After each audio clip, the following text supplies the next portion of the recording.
Messieurs les représentants du clergé, cher Alain Escada, mesdames, mesdemoiselles, messieurs, chers amis. Le temps n'est plus où le Parti communiste voulait voir en Jeanne d'Arc la première paysanne de France. La République a complètement rejeté celle qui est la figure de la patrie et qui incarne à la fois les valeurs naturelles et surnaturelles. Comme chaque année depuis plus d'un siècle, l'Action française rend hommage à celle qui a sauvé la France alors que tout semblait perdu. Et nous venons ici pour des raisons aussi bien historiques que doctrinales. Historique d'abord parce que nul ici n'ignore que c'est l'Action française au début du XXe siècle qui a bravé les entraves de la République pour réveiller le culte de notre héroïne nationale.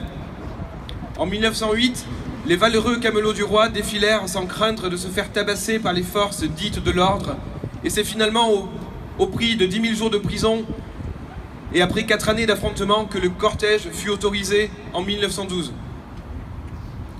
Après la Grande Guerre, c'est sous l'impulsion de Maurice Barrès, cette fois-ci, que les députés votèrent la loi qui instituait cette belle fête.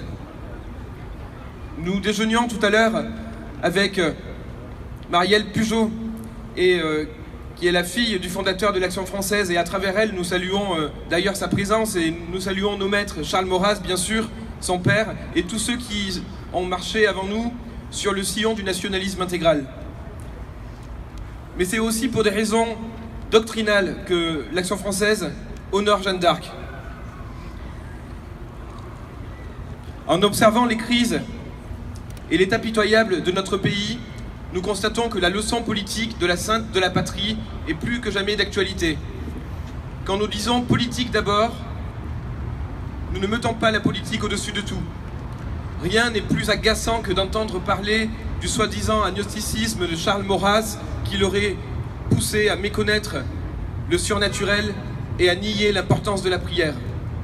Maurras avait, hélas, pour des raisons bien complexes, perdu la foi à l'âge de 14 ans, mais il a toujours fait éclater dans son œuvre son admiration pour l'Église de l'ordre.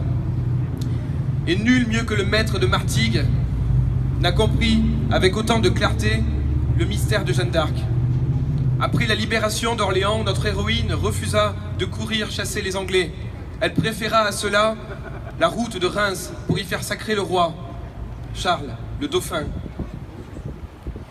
Et c'est là que finalement apparaît tout le sens de la politique de notre sainte, en qui l'Action française a toujours reconnu le modèle du vrai nationalisme.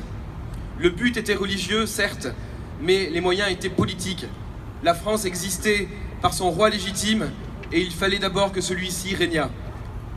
Sans doute, quelques-uns pensaient qu'il suffisait de demander des messes, des processions, de transformer le peuple en un peuple d'anges, pour que tout le monde s'entendît et qu'on n'eût plus besoin de se battre. Ce discours-là, chers amis, c'est un discours démocrate chrétien avant l'heure. Et Jeanne l'entendit sûrement.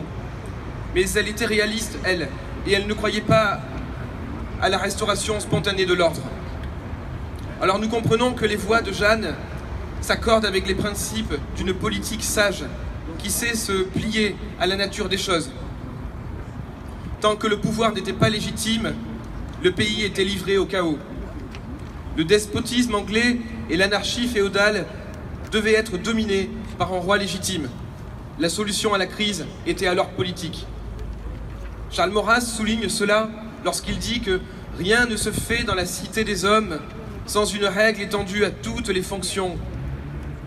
Il en est de plus haute que la fonction politique, mais dans la suite du temps, elle est la première. Donc politique d'abord.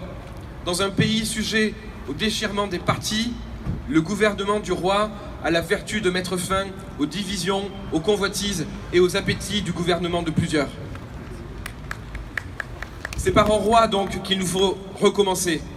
Et à l'Action française, nous pensons, comme Jeanne d'Arc, que la prise du pouvoir politique précédera la résolution des problèmes, qu'ils soient des problèmes sociaux, qu'ils soient des problèmes moraux, qu'ils soient des problèmes identitaires.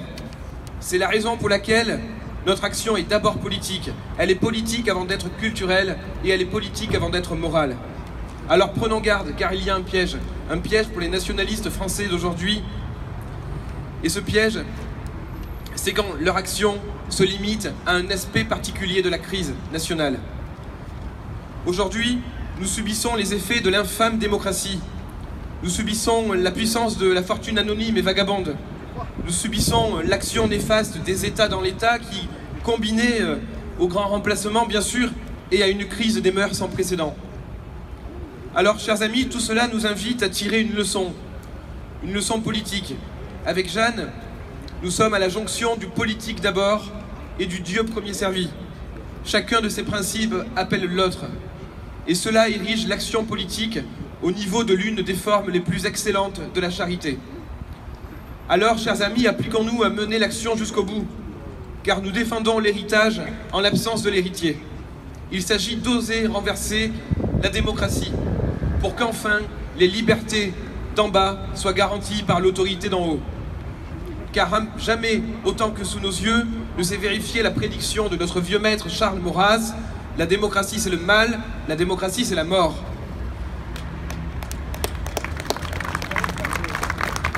Et puisque notre pays est sous la protection de Notre-Dame, n'ayons pas peur de joindre l'action à la prière. C'est ce que fit Jeanne d'Arc, et c'est ce à quoi nous invite la petite Thérèse de l'Enfant Jésus, qui nous dit: il faut toujours prier comme si l'action était inutile, et il faut toujours agir comme si la prière était insuffisante. Nous résistons sur le dernier bastion. Tout désespoir en politique est une sottise absolue. Vive Jeanne, vive la France et vive le roi.